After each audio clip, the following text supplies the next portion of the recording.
it wasn't until I was sitting in the car, and I remember just kind of looking at my hands on the steering wheel, I just started shaking, just felt ill and like almost needed to throw up, and was just physically shaking for a long time, and just sat in the car thinking, what did I do?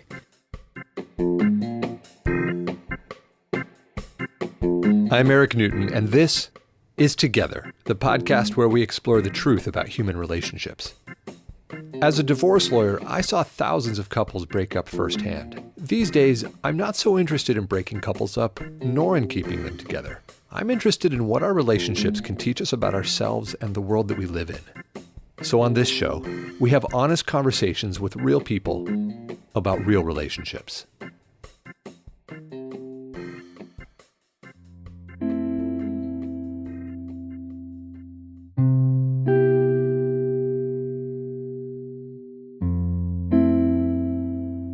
We're in a challenging and arguably very scary time culturally right now for so many reasons.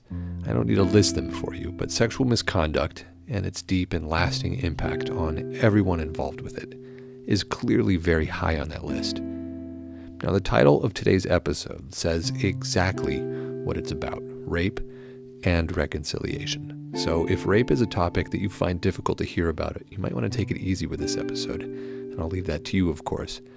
But do hear me when I say that this story is also about reconciliation. It's about the healing process that is available to all of us.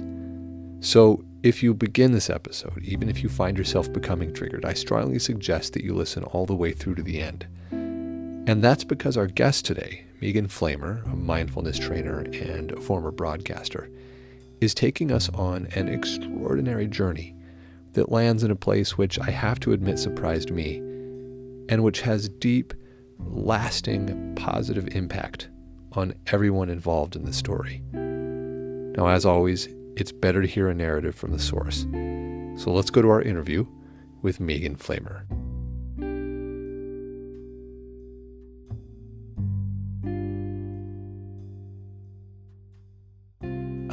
Where shall we begin?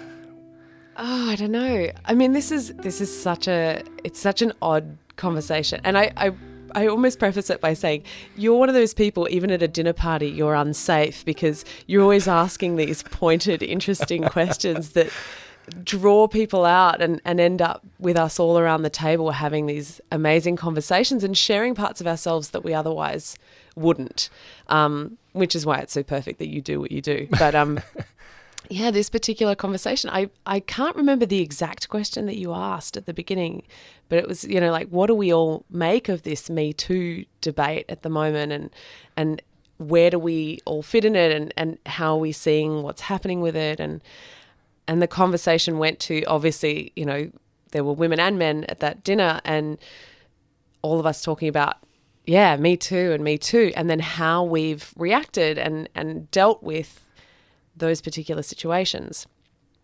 And I guess the thing that I was talking about was that I had a situation that I honestly just have not really spoken about other than with sort of a therapist and a couple of very close friends.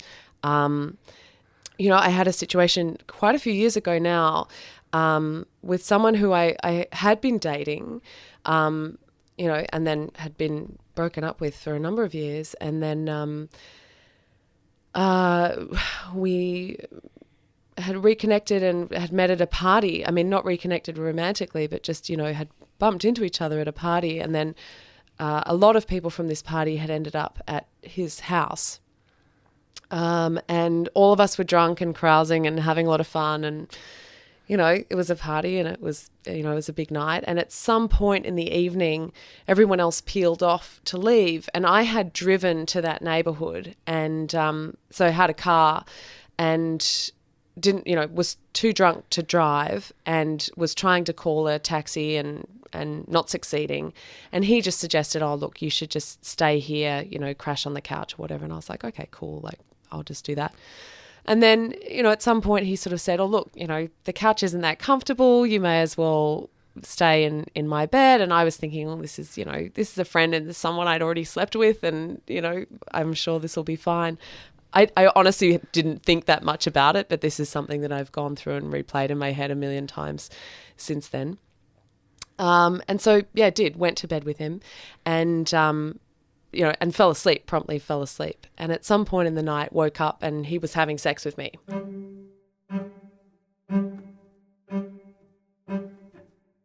Was still drunk at that point and remembered kind of being kerfuffled and like, what is happening? And I do remember saying, what are you doing? And stop and don't. But the memory of it is fuzzy and hazy, and I can't be 100% sure what I did and didn't say aloud and not. And that is also something that really stayed with me about it, Did I firmly and clearly say, hey, no, stop, you can't do this, Was I that coherent? Or I wouldn't say that I was, blackout drunk or anything like that, but I was drunk, We'd all been drinking for most of the evening. And then that was kind of hazy. I remember his face. I remember the feeling of it. I remember feeling like, oh God, like what is happening? That didn't feel good or right, or that, it was something that I wanted. And I remember kind of shaking afterwards and feeling sick and, but also still staying there, kind of rolling over away from him and, just, I don't know, feeling awful about it. But then falling asleep and waking up the next morning and him being incredibly sweet to me.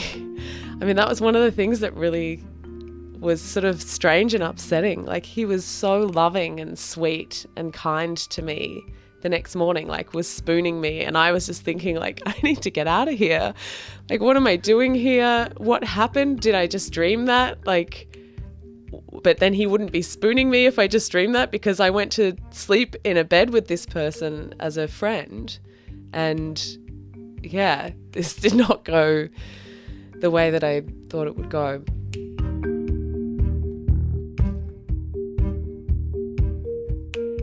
And so I kind of made excuses and, hurriedly got out of there. And it wasn't until I was sitting in the car, and it was quite a warm day and the sun was like really coming into the car, and I remember just kind of looking at my hands on the steering wheel, and I just started shaking and felt ill and like almost needed to throw up, and was just physically shaking for a long time, and just sat in the car thinking, what did I do? Like, what did I do? And that was the big thing about it as well. Like, what have I done? And it wasn't like I was seeing somebody else and had cheated, or, it wasn't even anything like that. It was just like, what just happened? I was in this sort of surreal state.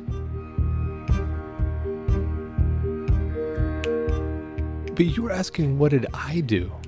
Yeah. Well, so the biggest thing of all of this for me for a long time afterwards was I put myself in that situation. I mean, I got drunk, I got into bed with a guy, and then, it was like, if you want to put yourself in harm's way, then, I had done all of the things that would have made it very easily for that to happen. Oof, I can just hear the choruses of responses out there in the universe to that statement. Yeah, and there's and the way that I'm kind of telling you this story as well, like there's the explanation of where I was in that moment and what I thought then, and then there's where I am now, which are two very different places. Because there is the old thing of, well, not the old thing, but what people would sometimes call, I guess, the feminist argument of like, I should be able to walk down the street naked at any time of day or night, and I should be safe, and whether or not someone is aroused or bothered by my nudity or a short skirt or any other thing that I might be wearing that might arouse something in anyone, tough luck. Like, you still don't get to do anything to me that I don't want you to do to me. So that is, I mean, yes, in an ideal universe, I think that is absolutely the way things should be. And I think there are also realities about the world that we live in, and it's not ideal. And I guess this is why a big part of why we're having this conversation. The world doesn't necessarily operate in that way. I mean, I didn't drink alcohol for years after this happened.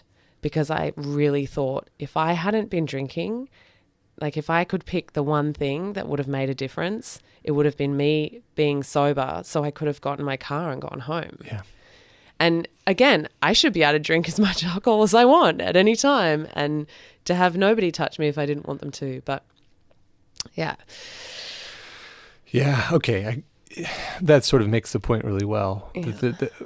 Okay. So you're sitting in your car and you think to yourself, yeah, how did I get to this situation? And it was, I mean, he's a good friend, like we broke up in quite a lovely way, and like he's a good friend of mine, and I think it was interesting at that moment. Like I never got angry at him. I was never blaming him. I really blamed myself the first year that this happened, before I really started looking into it and picking it apart.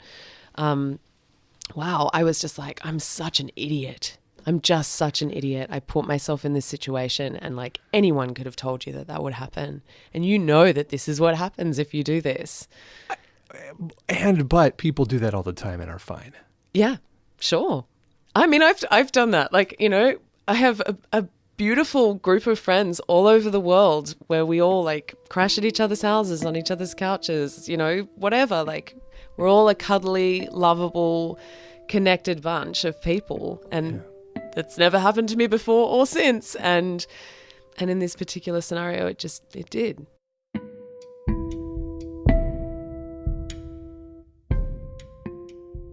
You said something that is interesting, that you think about it differently now than you did then. So what's the arc? What shifted?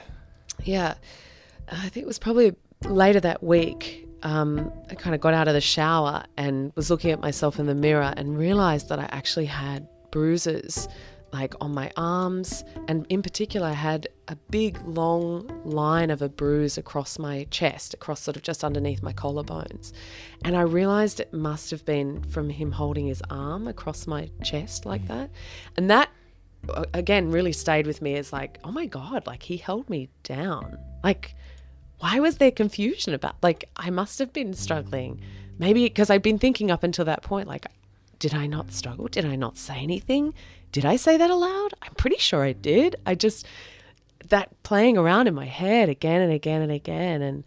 And so seeing the bruises on my body, I don't know, it changed it a little bit, but it still made me think, you're an idiot. Like, you put yourself in that situation. You did it. You did this to yourself. Like, it really, and I know that's a classic thing. It just blows my mind that you're still, even at that point, blaming yourself. I know.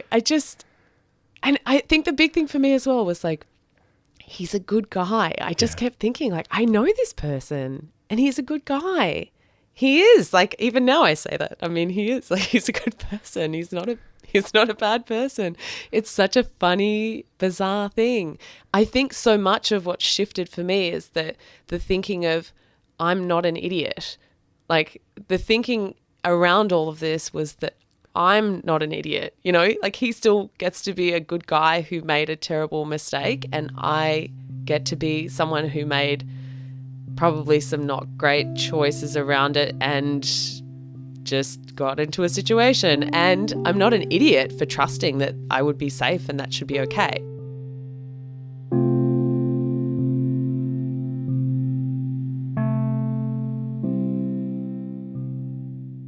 Then this has been years, right? So how long did it take for that to start to thaw? A while. So I was living overseas on and off during this time. And I was doing a lot of yoga work. So I'm a yoga teacher and a mindfulness teacher, but I hadn't done a lot of body work, and I got talked into by a friend to do a tantra course. And straight away you hear tantra and people are always like, oh yeah, that's the thing that stings into, and it's like the sexy whatever, but it actually deals a lot with the energy centers of the body and where you store certain things in the body. And I started working with a group of tantric yogis. So they do a lot of yoga practice and a lot of poses that center on all of these different energy centers and how they're affected by it. And I kept getting a lot of pain in certain areas in my body.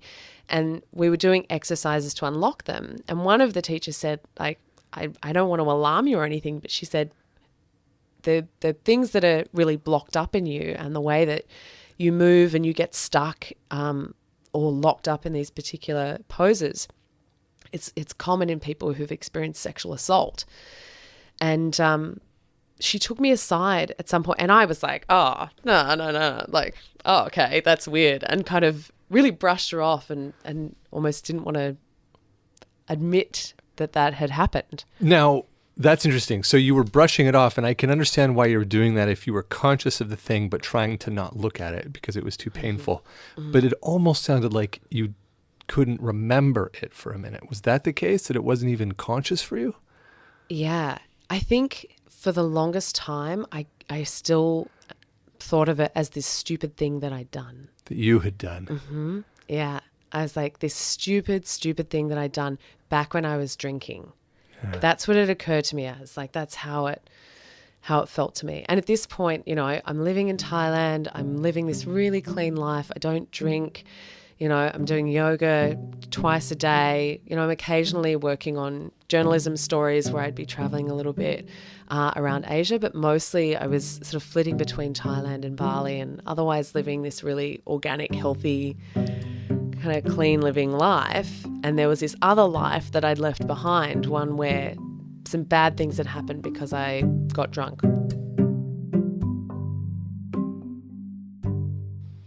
So that's how it was held for you. Mm-hmm. And she said sexual assault, and you said, well, that's crazy. That's not me. Yeah. I was just like, no. I don't even think I couldn't look her in the eye. And then she pulled me aside afterwards and said to me, hey, if there's something that you need to talk to me about, or if you want to discuss anything, I'm here, you know, whatever you need. She was really great. It was actually, you know, when you talk about people opening like a door for you or opening a window, and then, or it's almost like, you know, you want to feed someone's cat or something, you just kind of leave a little bowl of food on the stoop, and it's like, yeah, cool, I'm cool. If you eat it, great. If you don't, that's fine. You know, she just gave me that little bowl of food to pick out if I wanted, and of course, you know, I came to her and I was just like, oh my God, this thing, and I haven't talked to anyone about it, and I think it's a thing. It just really unlocked all of it straight away. What was that?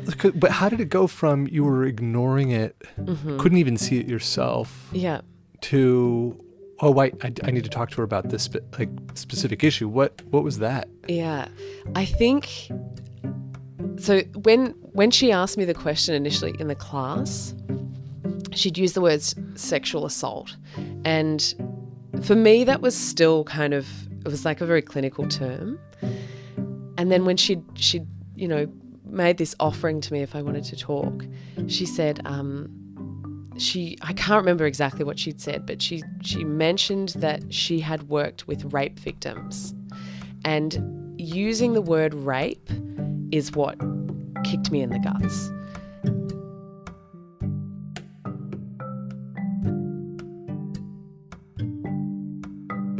I still, even at that point, didn't consider that I'd been raped. I just didn't. Like, I don't know. And even now that's kind of, this is not funny, but it is kind of funny to me to think about it, because I just think, what would you call it then? Like, right. What else is it? Yeah. What else would that be? But yeah, so, using that word really, I don't know, somehow it just kind of punched me in the guts, and it just, and the safety that she provided this space of me being able to come to her and say, yeah, I think I remember coming to her and saying, I think I was raped. And it was the first time that I'd said it. And she just calmly got me to, you know, tell her what had happened. And she was like, yeah, honey, that's what that is. That's rape. Yeah. And it was so, I don't know, that started to change the conversation for me, because suddenly it was like, oh my God, like I'm someone who that's happened to. And that changed who I thought I was as well. I was thinking, that doesn't happen to me. Like I have great parents and I went to good schools and I'm smart and I've done all the right things. I'm not someone who that happens to. And it's like, no, that's actually really common, and it happens to a lot of people, and it's happened to a lot of your friends. And I mean, this Me Too campaign is so powerful because it's literally like, it doesn't even matter where you come from or, who your parents are or anything. None of that matters. It's happening all the time in so many different ways. And yeah, it's a shock, but it's also, I think there is a power in admitting, there was a huge power in admitting it for me and just being able to say, yeah, wow, that is what happened. Okay, so that's an amazing story just to this point, that you had the realization and were able to face it. But you then took it to a whole new level.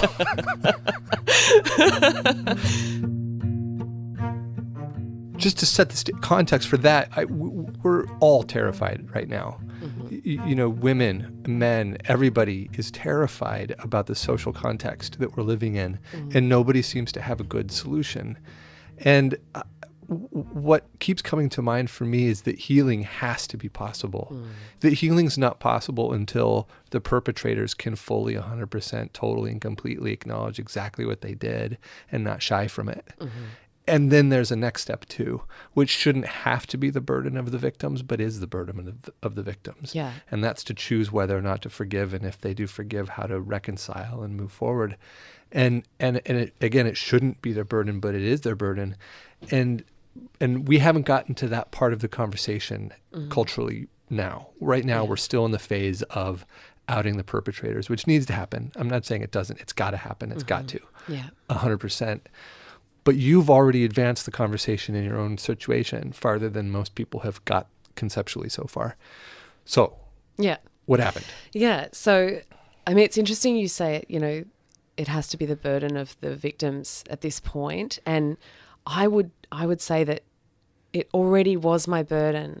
Like, I'm already walking around with this, knowledge that this had happened and the way it made me feel and the difficulty that I had connecting with people, especially men, and what that was like. And even what I started looking for in a partner really changed because I wanted to feel powerful enough and strong enough that there was no possibility that would ever happen again. Yeah. It really changed the way that I started relating, in life. And you stopped drinking. Yeah. Which isn't, really, you shouldn't have had to stop drinking. Yeah. Yeah. I mean, I was really fit and healthy, so that was kind of great. But, it's not the reason why. I'd be like, hey, I want to stop drinking because I'm fit and healthy, not because I'm afraid I'm going to be raped again. Yeah. And it was a real fear. And so the burden is already there. And I think that's an important part of the conversation. You're already walking around as a woman. Caitlin Moran, the British comedian, wrote this fantastic piece about all of the things that women worry about on a daily basis. Like women walk to their cars in a parking lot with their keys between their fingers. And, you never, as a guy, walk down a dark alley being all, looking over your shoulder and being worried about, is there someone lurking in the bushes and, can I overpower this guy if he grabs my phone or something as he walks past me? Like, she wrote this whole list of it. And every woman that I know who's read that list is just like, yes. And guys, and I mean, she wrote this years ago. This is a few years ago that this came out. And guys are just kind of like, oh, why would you worry about that? And it's just not, you wouldn't even have to think about it. And that's already our burden. Like, women already walk around, whether or not you've been sexually assaulted or not, we already walk around worrying about those things. Yeah. And I would say it's less so for me generally because I'm 5'10" and a half. I'm not a small woman. I'm pretty fit. I'm pretty healthy. Like, I probably could take a guy, if I really needed to, in certain scenarios. I've always felt physically capable in that way. Yet when it came down to it, I couldn't. Yeah. But yeah, just on that burden side of things, Well, yeah. It's interesting that you say you couldn't. I mean, you were passed out drunk. Yeah. Yeah. But the fact that it happened then impacts you unconsciously in all of your engagements with everyone. Yeah. And changes your life. Yeah. Yeah. Absolutely. In ways that we can't possibly know or understand. Yeah. Yeah. And the looking over your shoulder becomes more intense and scarier, and you become more suspicious of people and people's motives, in ways that are, it colours your life. Like, people are out there in the world doing what they're doing, and I'm walking around with these concerns in my life all the time. Yeah. And so the burden is already there.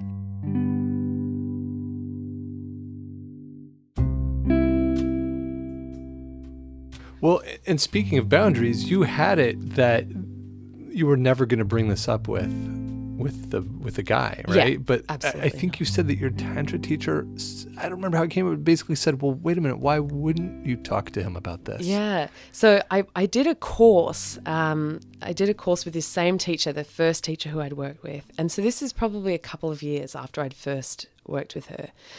And it's funny because she said to me, we'd talked about it. She said, oh, well, you've done so much healing and it's really exciting to see you and this is really great. And she assumed that I had talked to him by that stage, which really shocked me. I was like, why on earth would I do that? And she was like, oh, honey, like this woman is amazing. She's an ex-pole dancer, stripper woman from Jersey who has this like gravelly New Jersey accent. I'm not going to imitate her because I won't do it justice, but she's just really like, oh, honey, why would you not do that? Because you're still carrying it. And who knows what's, going on over there with him. And she said, there's just such grace to be had by you setting this down.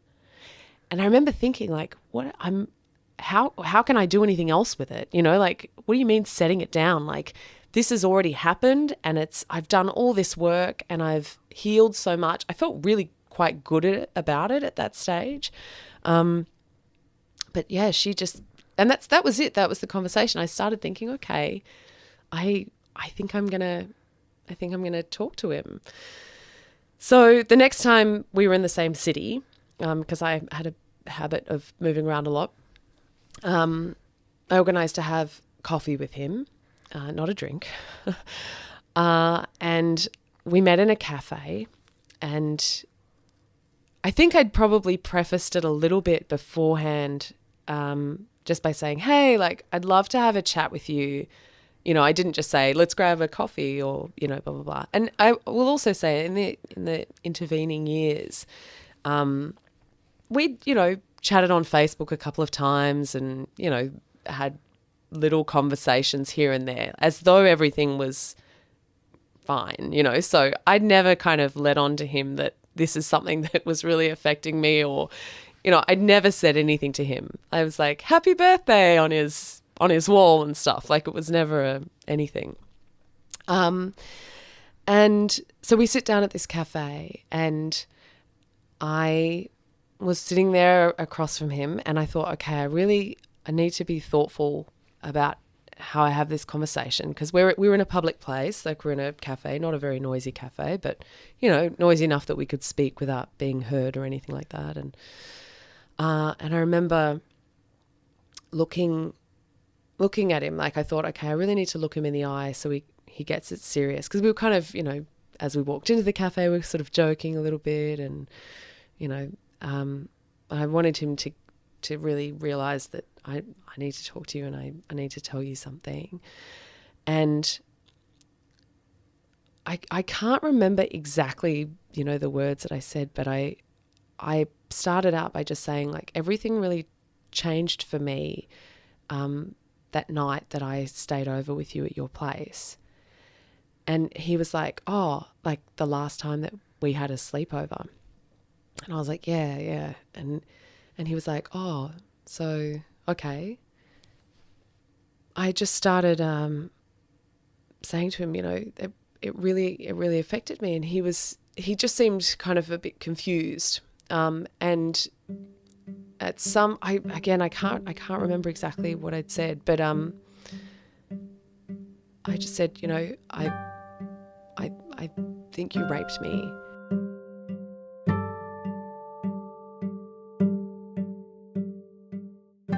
We had this moment of just sort of staring at each other, and I think he was studying my face for the longest time, like really looking to see if I was being serious or not.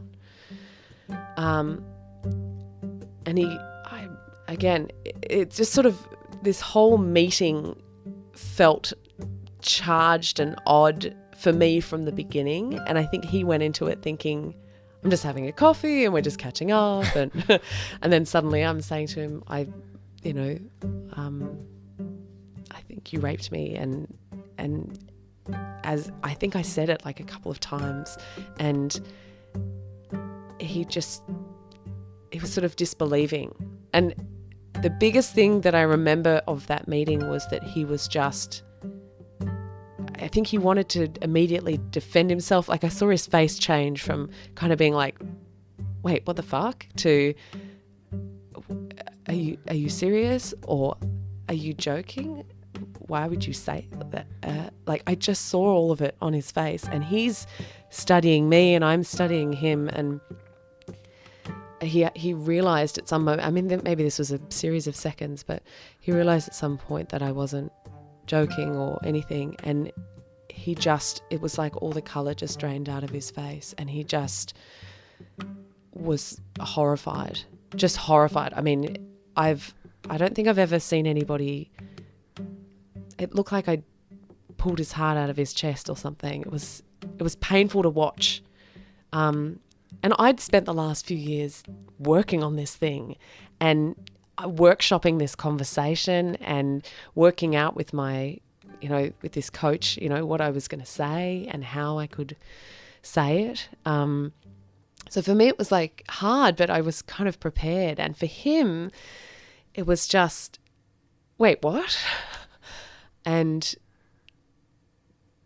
yeah, it was a painful thing to watch him go through, and he asked for more details. So I sort of went through with him, and then I talked to him about the bruises on my body, and he couldn't remember how we had gotten started, like he couldn't remember how the sex had actually started.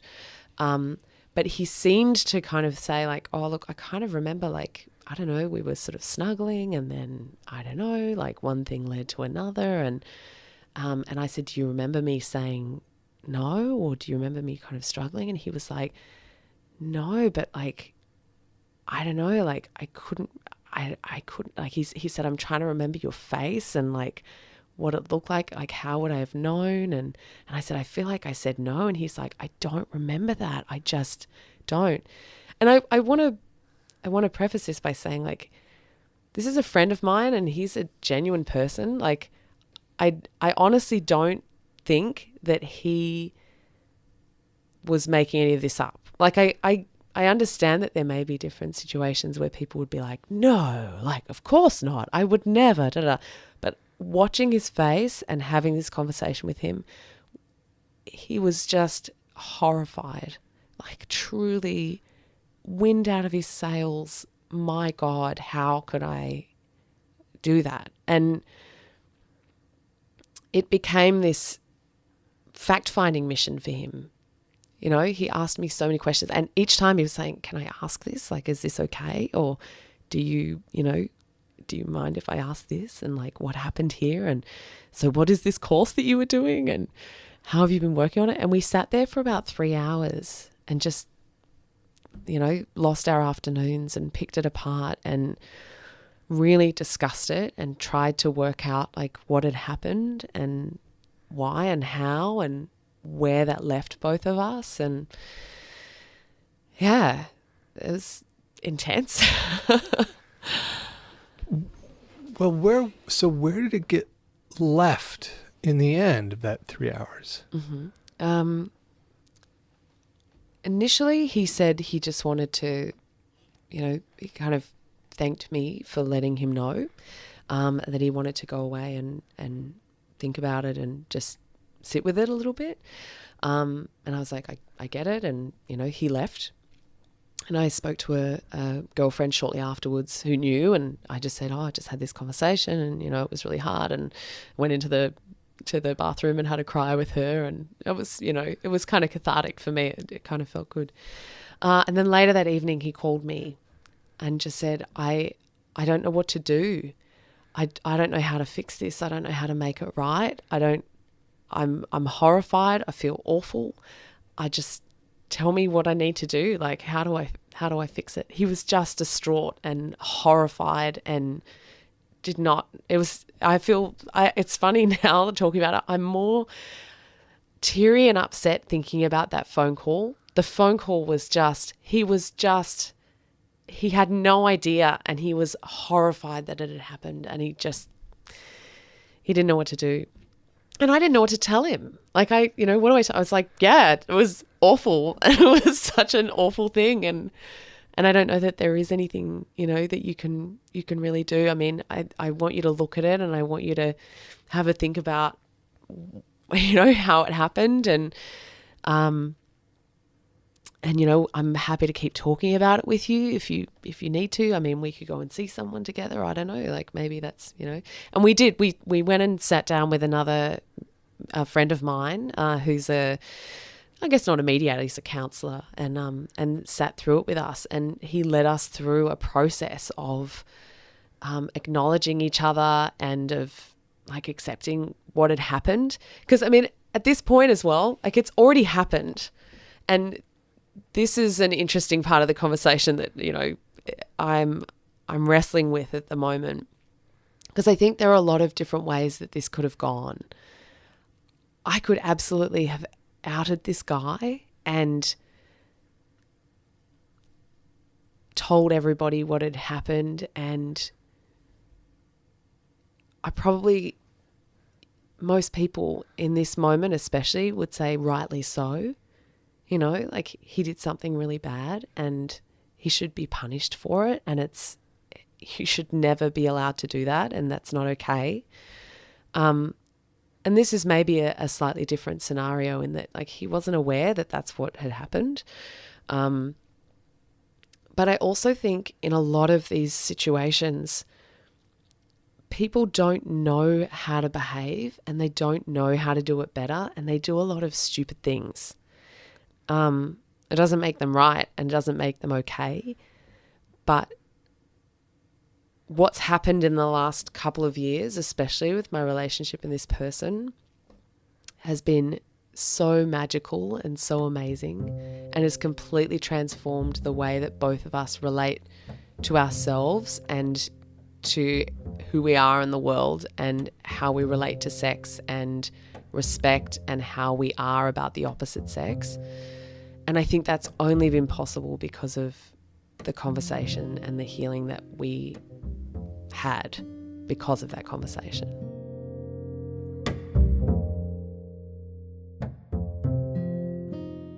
I really think there were these two paths open to me.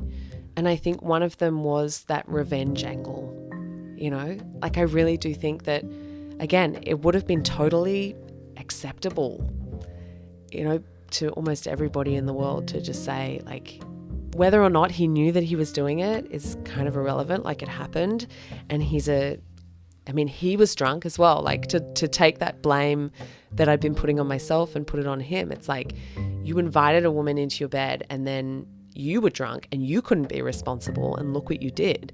And, for him to shoulder that blame and that responsibility, and then also it's just never okay. Like it isn't ever okay, and again, I could stand there and be pointing the finger and being furious with him and rightly angry, really, really rightly angry about it. And there was a period there before I spoke to him where I was like, it actually gave me power. Like I felt powerful and angry and kind of universally angry about men in general. Just, how dare they? Like, how dare it not be okay for me to walk down the street wearing whatever I want? Like, I hate that that's the case, and really angry about it. But, we spoke before about the burden. Like, that is a burden. That anger, for me, was an enormous burden. And it's a stone that would just sit in my guts, in my stomach. It would make me suspicious of everybody. It would make me furious, like looking for all of these examples. Like, as soon as anybody would talk about, like, oh yeah, like my husband didn't blah, blah, blah again, it's like, yeah, well, yeah, what do you expect? That's what they're like. Like, that is how it is. And it's this cynicism and nastiness and finger pointing kind of bitterness that for me was not a good way to live. I don't want to live that way. And I didn't want to. Like, I know myself as a really cuddly, loving person. And there was a period in there where I couldn't be that person because I was so bitter and suspicious and angry about what had happened and about how men are in general. Yeah. And the beautiful thing that opened up for me in having this conversation and in letting go of that anger and in forgiving him is that, and I mean, I can't talk to the mechanics of how that healing occurred, but I can say that it all kind of occurred hand in hand. So I gave up my right to be angry. I mean, right is not the right word, but, I gave up the righteousness around being angry.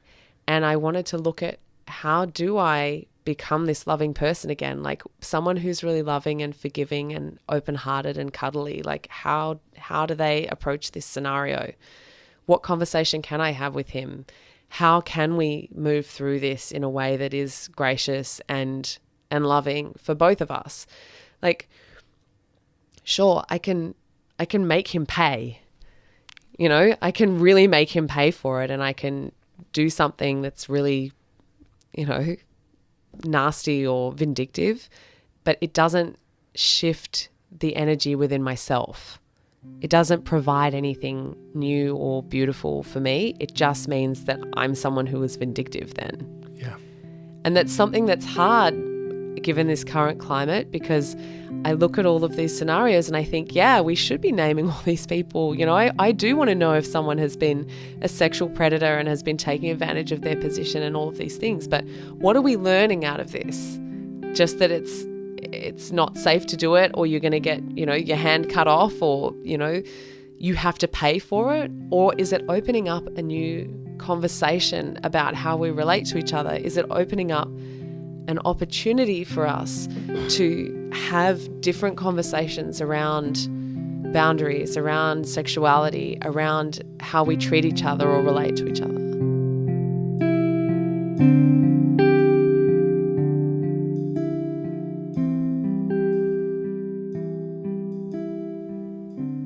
If I look at this whole experience and I look at what I was like sexually before and what I'm like now, and how much I've explored and looked at, my reactions in my body and how I am emotionally and who I am as a woman and what my boundaries are.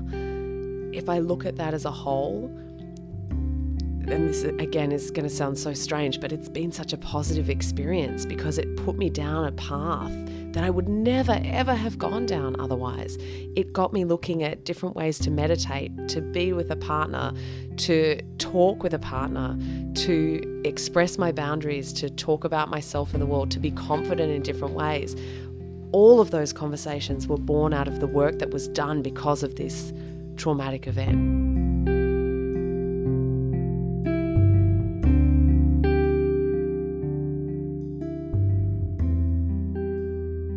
What the heck is forgiveness? I didn't know that I'm qualified to answer that question.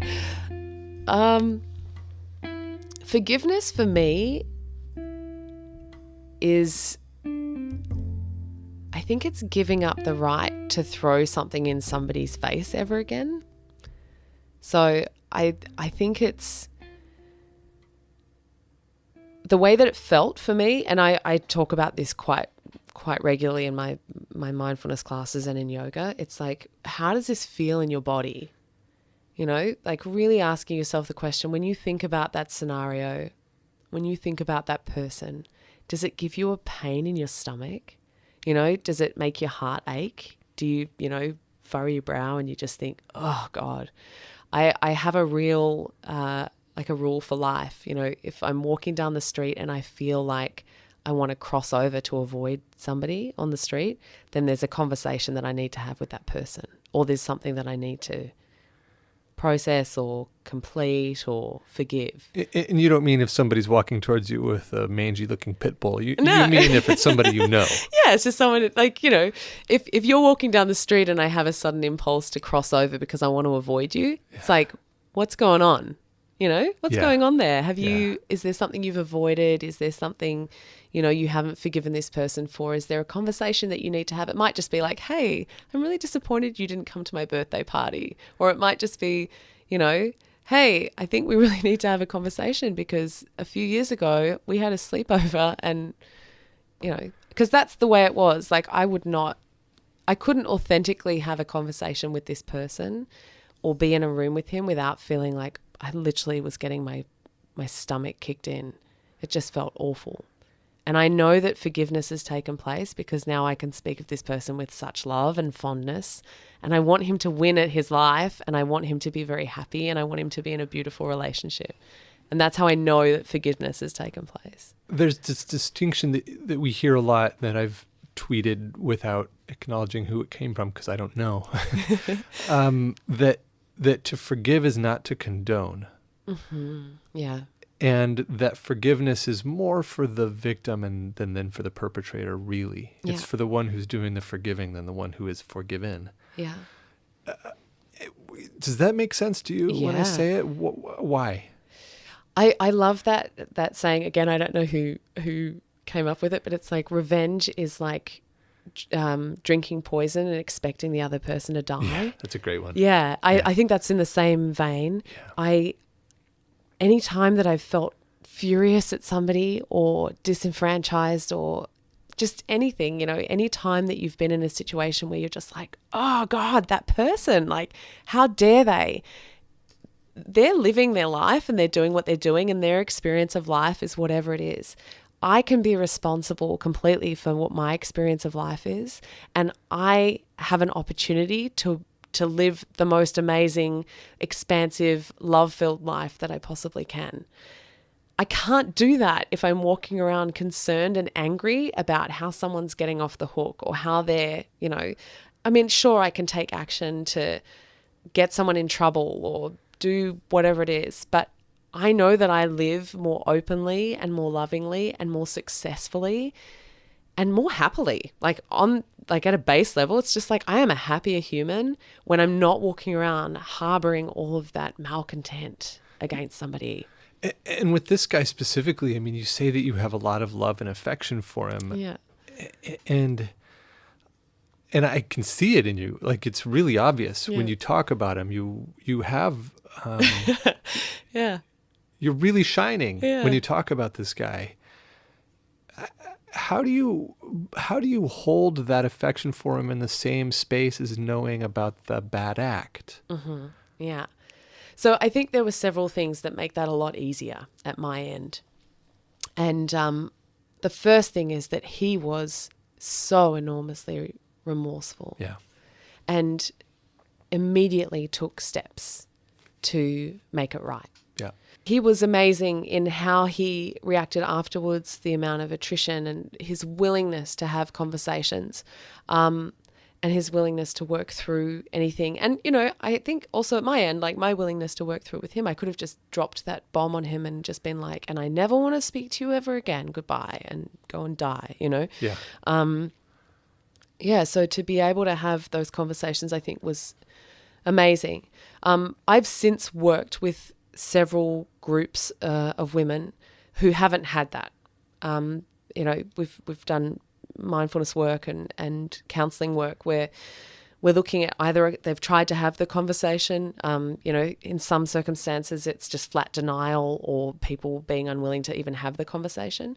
And then, you know, where are you left then, you know?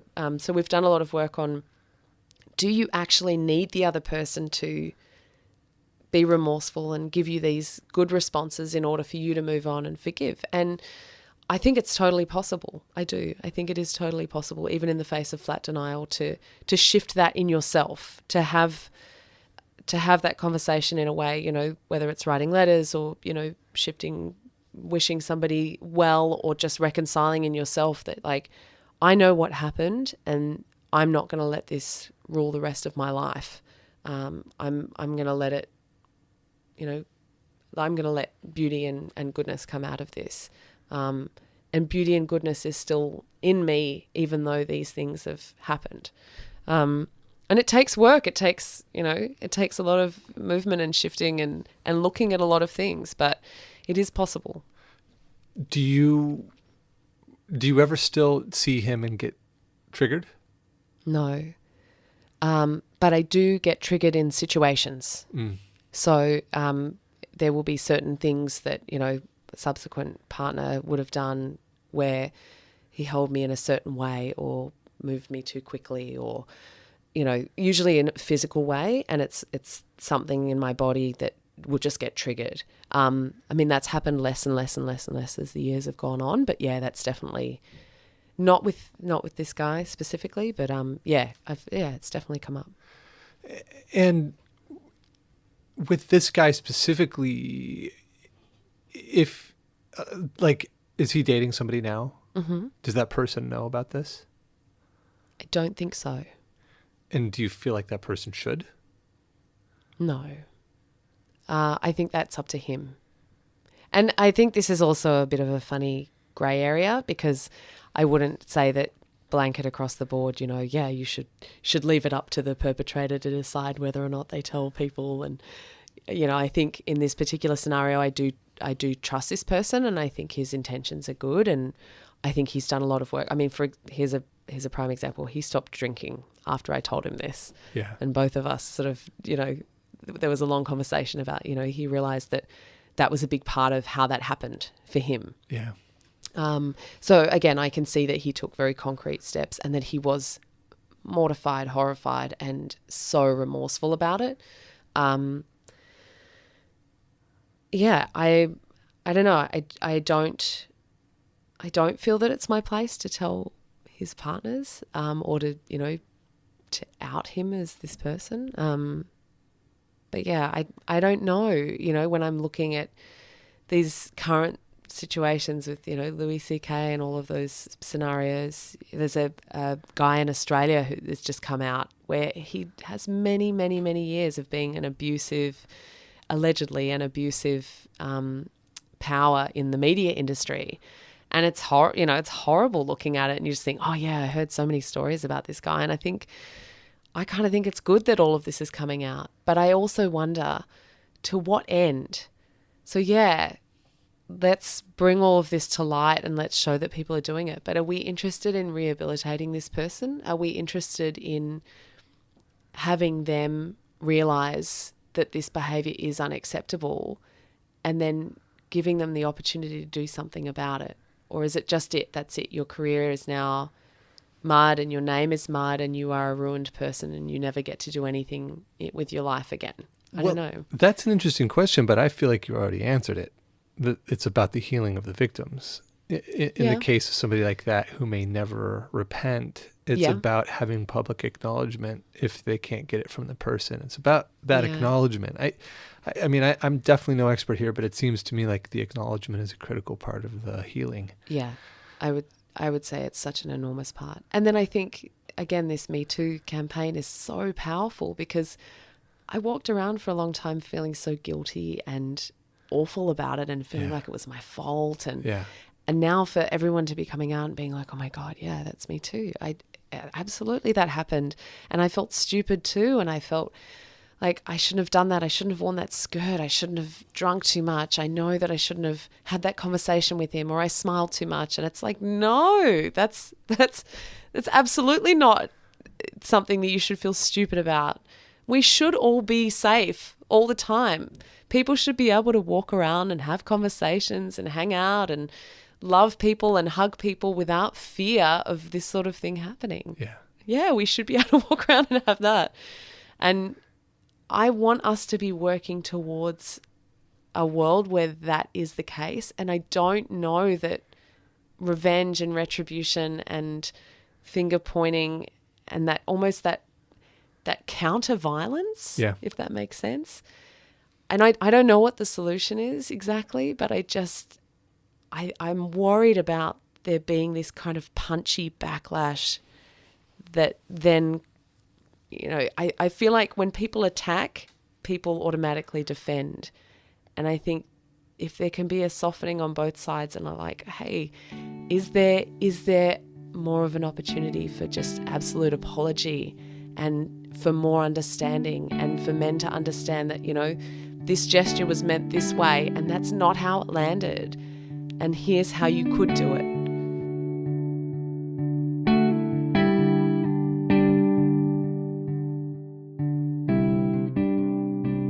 It's horrifying to see so much of this come out, but it's so, especially I think for women of my mother's generation, for example, it's like finally something's being done about this. Finally we are heard, and finally women get to say what they need to say, and to, it's a big difference. And I think this is really what worked in my scenario, coming to him and saying what I said, and for him to believe me. He did have those initial first moments of disbelief, but ultimately he accepted it and said, okay, whoa, God, now what do we do about it? I didn't have to fight with him about whether or not it was true or not. And being believed was such an amazing, amazing thing. It's not like women are walking around all the time just being like, yeah, I'm super sensitive and I'm just trying to cause trouble here. It's like, no, this is happening all the time. And this is a problem, and it's stopping me from living the way that I want to live. And it's stopping us from doing, both sexes, the great things that we're capable of doing, and that solving the big problems that really need to be solved in the world. Like, let's get this to a point where we have this openness and acceptance and understanding of each other, and heal a lot of this stuff that's going on. Let's heal it and move forward in a way that has everybody more connected and more understood. Yeah, let's have the society we want. Yeah, let's exactly. Really, let's just do it. Yeah. Let's do it. That.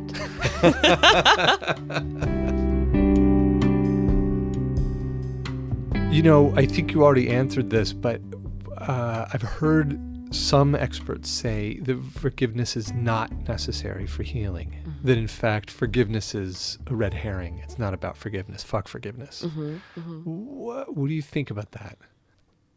I think that seeing the opportunity for there to be more love and more connection and more conversation and more understanding is more important than forgiveness, because it's so hard for so many people to get to that point even of forgiveness. But for someone to even just have both of their stories heard and to have that understanding there, I think is so powerful and makes such a difference. And I think it makes the buck stop here.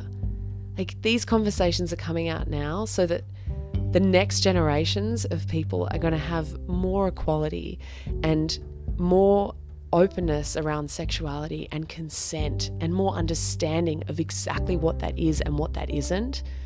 And that is such an opportunity. Yeah.